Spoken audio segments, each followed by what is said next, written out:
Ayun mga puso, doon nagtatapos yung pinagagawa namin video. Ayan, sana nag-enjoy kayo dahil ako nag-enjoy dito. Sarap dito sa probinsya. So again, marami po salamat muli sa lahat mga puso natin na tumulong sa pamilya ni Tatay at marami din po salamat sa inyong patuloy na suporta at syempre sa inyong patuloy na pagmamahal.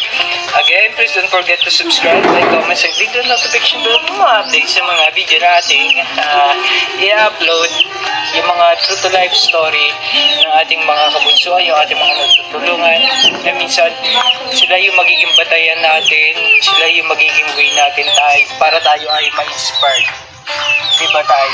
Sa hirap ng buhay, tulad ni Tatay Edralin, o nagiging mabuting ama, nagiging mabuting asawa para sa kanyang mga anak, at ganun din ang ibang mga may magulang din dyan na gusto natin iparating na hindi masama ang maging na maghirap tayo para sa ating pamilya.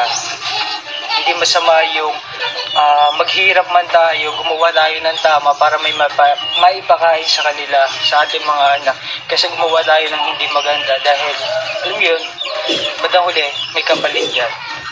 Sabi nga nila, hindi natutulog ang Diyos.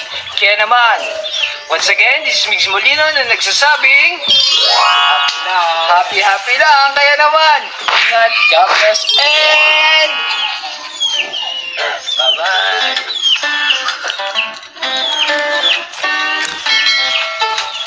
Itong ulam na ho, sabi ko sa inyo, hindi maghihirap dito sa probinsya. Basta marunong ka lang.